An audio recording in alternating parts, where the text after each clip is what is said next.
It's all about flipping the script and changing the narrative. If the narrative was before, it's kind of like do more, achieve more, be younger, be more beautiful. It's now more not like, oh, slack, do nothing. It's just more like, oh, what do we want to be known for?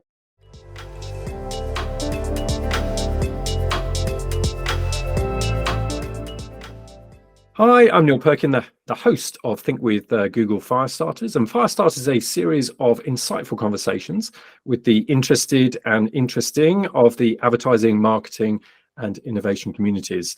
And today I'm delighted to be speaking with Andjelic, who is the Global Chief Brand Officer at Esprit, formerly the Chief Brand Officer for Banana Republic, leading their redesign, and also the author of the excellent book, The Business of Aspiration, about how consumers' shifting status symbols affect business and brand strategy. So Anna, welcome to Firestarters, and I'd like to jump straight in by just asking what your provocation is for the Firestarters audience. It is, how do we signal status these days? What is aspirational? How do we achieve it? And how do we differentiate ourselves from others as well? How do we signal our belonging to others? So again, what is modern status?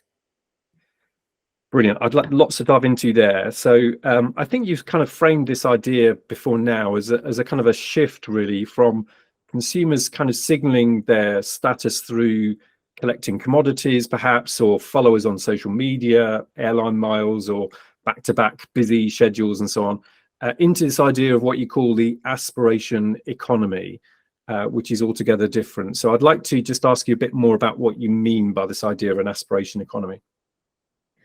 Yes, so in aspiration economy is curation. That means not just what you buy, but how you discover, how you find things. It's what you're seeing on TikTok and Instagram is not like, oh, head to toe Versace, head to toe Gucci, head to toe Louis Vuitton. It's really finding vintage things, for example, or finding something that's Prada and something that's Zara. So that idea of curating your own style, your own look, your own point of view, how do you express yourself, not by, again, buying from a brand, but creating your own curated edit of what is out there. So number one, so related to curation is taste, knowledge. So taste is thing that we think that there is such thing as a good taste, bad taste. Taste is evolved and developed, and it's an activity.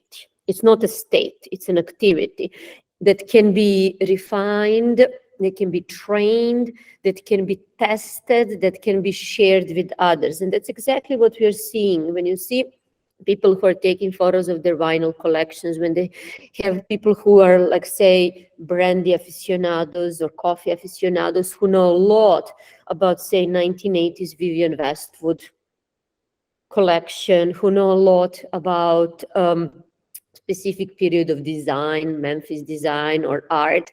Those are the ones who really evolved that taste through going and watching YouTube videos, to reading articles, to connecting with others. You can't go to a coffee shop in New York these days without the barista having knowing everything about the grain from Peru versus Brazil, which is like I just want a coffee, you know? But that is what I'm saying. Every occupation has become a way to status signal your knowledge and your particular taste in something. And taste is something, knowing the difference between different things. And that is something that we're seeing a lot on Instagram and again on TikTok and social media overall and in our life. Before it was kind of like, oh, that the upper class had a specific taste. Where does the fork go? Where you go to a museum you like, and there is a bad taste, which was like pop culture and kitsch and so on. And now it's like everything in between. We have a lot of tastes in between, and that can be evolved. And if you decide if I tomorrow decide that I want to become a coffee connoisseur, I have all the means available to me to become one in 3 months. I can go to Japan, I can get the equipment, I can go online and watch videos, I can go and talk to different communities and so on. So this is that new status signaling that is not enough to order the most expensive thing or the most popular thing. but to actually have a very refined taste in a particular area.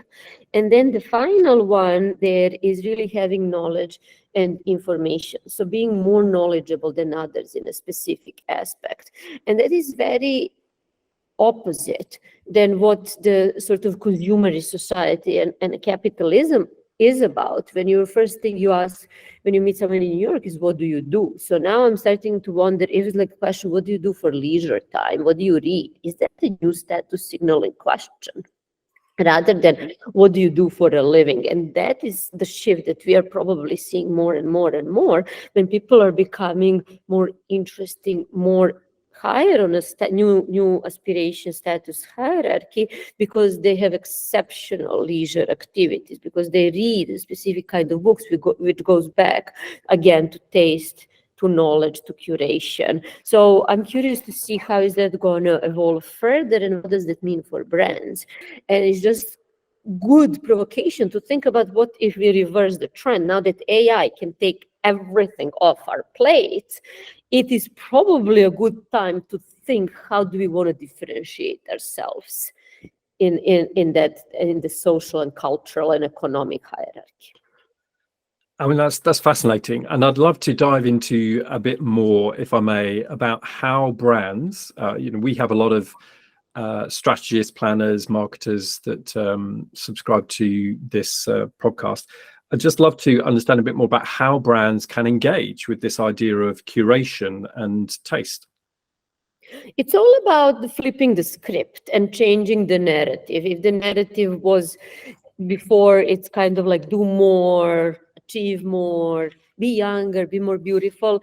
It's now more not like, oh, slack, do nothing. It's just more like, oh, what do we want to be known for? Do you want to, like, imagine if a brand, like there are brands who are already doing that, like Tracksmith is a running brand that is doing that very successfully, because unlike Nike, they're for amateurs.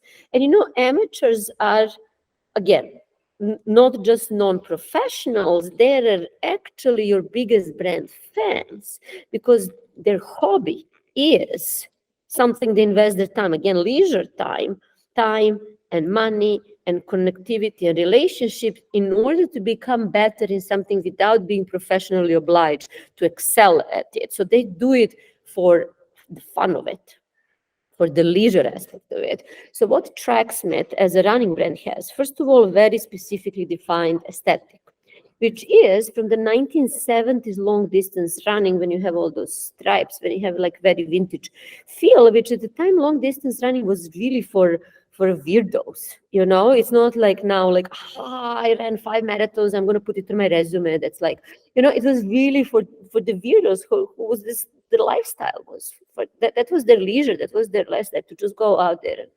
So what Tracksmith does is organizing races for those people, but the races is not run the fastest. It's like enjoy, community, relationship, and then go, let's have a drink, and let's, it's kind of a running club that is also a brand, but the running club that doesn't have, what is your record, what is your, goal. It's more, again, let's enjoy this. And I think that joy is something that a lot of brands forgot about, that humanity, the sheer human joy, the optimism, the hope of human endeavors. When people looked at the moon, they're like, what's on the other side?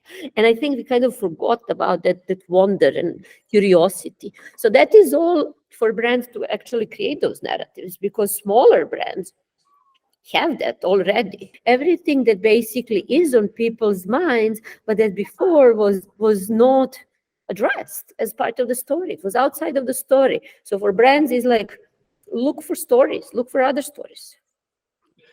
I mean, you talked, Paul, now you've written, I think, about rooting your brand strategy in one or more of the 4 C's. So community, content, curation, and also collaboration. So let me ask you a bit more about that community and collaboration bit.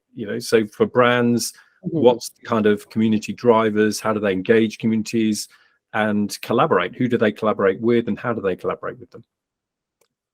Well, Tracksmith, again, community is one example, is around the shared passion for an activity. Patagonia community is a great example. Patagonia as a brand emerged from the love and passion for the great outdoors. I mean, the founder used to go on hikes with Esprit, founder Doug Tompkins, back in the 70s and 80s, and they were passionate about environment before being passionate about environment was cool, was kind of a trendy thing. And so from that love and that passion, Patagonia was born. And from that community of fellow enthusiasts who love the wilderness, who love to go and just spend time in nature. And that is captured in Patagonia clothes that are designed for the great outdoors. And that is directly connected with Patagonia's mission. Now, if there is no great outdoors, there is no brand, so that's like protect the planet, protect the environment where those passionate communities live and where we all as humans live. So that is the way to sort of create community, look at what that original passion is and organize people around it, because those fans, those amateurs are your beta testers, are your first triers, are your biggest advocates, and then grow from there. I'd also like just to build on that with asking about the difference, if you like, between engaging influencers and curators. I mean, is there a difference between those two things? The whole idea of influencer marketing is perhaps slightly different from this idea of doing things and engaging with communities and so on. So what's the difference between those two things? Well, that is, I mean, as I said before, it's kind of like a lot of influencers are positioning themselves as curators these days, especially when you look at a platform like Depop for secondhand clothes, vintage clothes, reselling platforms, because what they do is that they sell their style. So you don't buy a t-shirt, you buy a t-shirt because it was put together by this particular person in this particular style, and people develop their own styles and you're buying that curated package basically. So some of the biggest influencers even on TikTok and Instagram are already curators, in a sense that they put their signature style. They'll not just, very rarely these days you're going to find someone who's just going to be like, give me anything from any brand and I'm going to post it. Of course there are those, but they operate as a media buys, so in that sense it's not their community is actually media audience, and that's completely fine. The massive ones like Kim Kardashians of the world, or like Hailey Bieber or so on.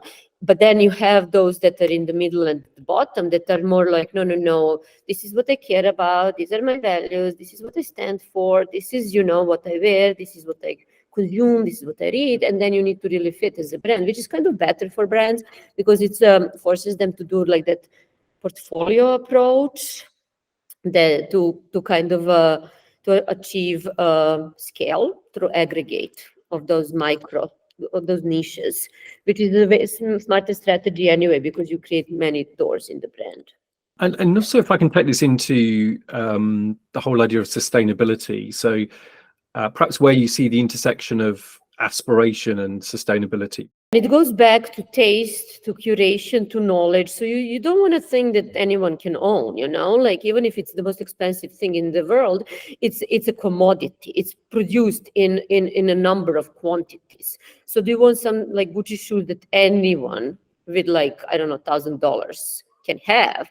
Or do you want something that you have a story around? Oh, I was walking down Notting Hill and there was this vintage shop and I stopped by there, and it's kind of like that narrative that people are creating around their purchases that actually they're buying. They're buying a story of that jacket that was worn by, I don't know, like XYZ, Mick Jagger in 1960 or something. And that is the value.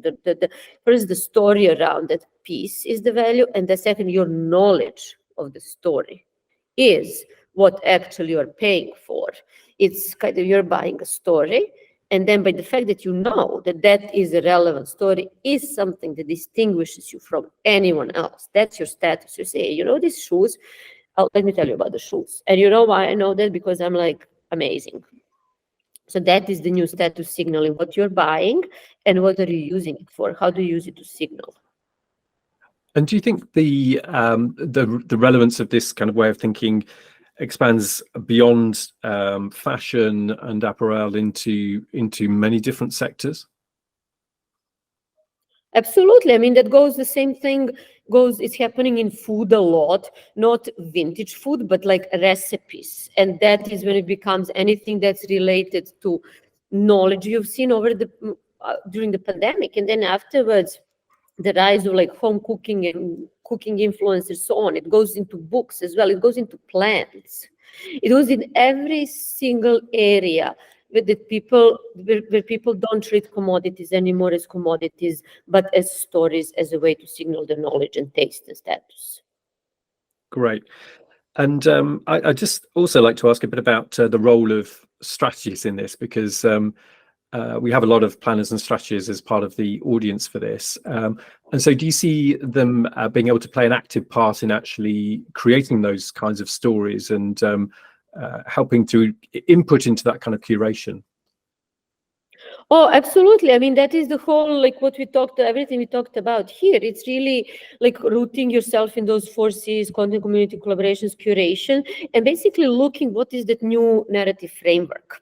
If the narrative framework was that competition, individualism, and that sort of accumulation of friends, money, commodities, bigger, bigger, bigger, better, better, better, more, more, more, towards this alternative narrative that is more human narrative, that is more community oriented. It is more like pre-industrial times, how people worked, how they related to each other, what kind of like faith, how they exercised faith, how did they felt belonging. I think it's an unbelievably rich territory to do sort of ethnographic anthropological analysis of those other ways of being that are not industrial. When you think about it, industrial way of being is unbelievably short period of time in human history. So I would encourage to look at like those artisan guilds, craftsmen's guild, like working with hands, and not just literally, but more what does it do to your emotions, to your brain, to your social connections, to your aspiration, to your definition of yourself and achievement and identity. Yeah, I think that there was a quote actually which I read from one of your pieces in your excellent newsletter, Sociology of Business. And I think you said at one point, understand that values create value and that ethics create efficiency. Could you just tell us a bit more about that? What I meant by values create value is like those values that are not capitalist values, not like making money as a value. That's not a value. What value is are social values, cultural values, human values. And that is kind of like, am I creating something that's good for me as a business, economic value, or am I creating something that's good for me, economic value, but also for the community I'm operating in, social value? Is it good for a planet, environmental? Is it good for future generations? Does that values that I put forward, do they create value? So it's values versus value, like, and we define value very narrowly as just economic value, whereas values can be reduced just to one that meter. And that's what we are now seeing is like how GDP is calculated, not just by the how much money people are making, but the quality of life. So that would be that example, quality of life, the happiness factor, the health of the population, the ethics that we have, how we are indoctrinated really. And I say indoctrinated on purpose because our oral cultural products and even the brand communication was, you can't relax until you finish your job. You can't relax until you work, I don't know, 60 hours a week at least. You can't relax until you achieve, and you need to achieve every 2 years a promotion. So our ethics became again very, very capitalist ethics in a sense that is measured only in one way. Not if we're good people, not if we do good for a community, not if we take care of the planet, not if we take care of future generations. No, if we produce, if we are productive, measured in only one way, which is the economic output. So that is we need to, that is the challenge for us, a provocation, if you will, to infuse other ethics. There's been a lot of talk over the last few years or so around this whole idea of brand purpose. So I'd like to ask as well whether you think that brands have got this right, you know, whether purpose is perceived in the right way, its value in marketing, for example, or for the organization? Do you think that brands have done a good job of brand purpose? It's a work in progress. I don't think it's a blanket answer, because some brands have done a fantastic job. The brands I mentioned did, and then others are still stuck in that industrial way of like, just promoting the same set of aspirations as before. And I think there is a lot of work, but you've seen also that brands are changing, like British Petroleum, Beyond Petroleum. Like, it's not enough to change slogan, obviously. So I think that like it's very important to think about the purpose as not something that you put on your corporate materials and your tagline, but how you really infuse these new ethics and new values across your entire value chain. Like, I know that Chobani is probably a really good example, because from supply, where do they get ingredients? They work with local farmers, to then production, who do they work with, to distribution, to then sales, marketing, and so on. This needs to be part of the P&L, that those sustainability metrics, the new purpose, is part of a P&L. So you say, hey, maybe we may make a little bit less money, but we measure P&L through giving back to the community, to growing community, to protecting the planet, and so on. We're running short on time, unfortunately, but just to pull some of those thoughts together, I'd love to just ask you about, if you're advising a brand, say, what would be the kind of 101 for engaging in those 4 C's: content, community, curation, and collaboration? What would be the kind of 101 of the aspiration economy? Well, I mean, that's what I'm not advising a brand. I'm pivoting a brand globally.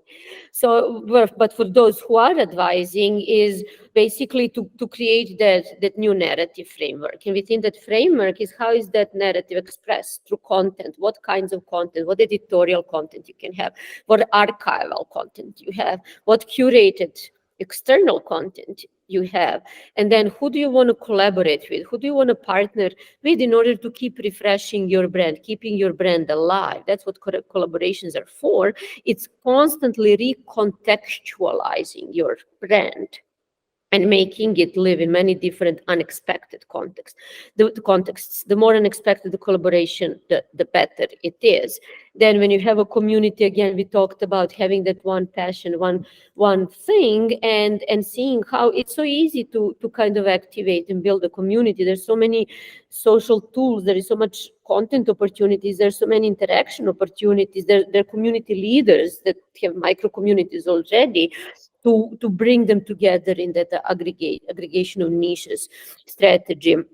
And then finally, when it comes to curation, it really comes to that brand purpose.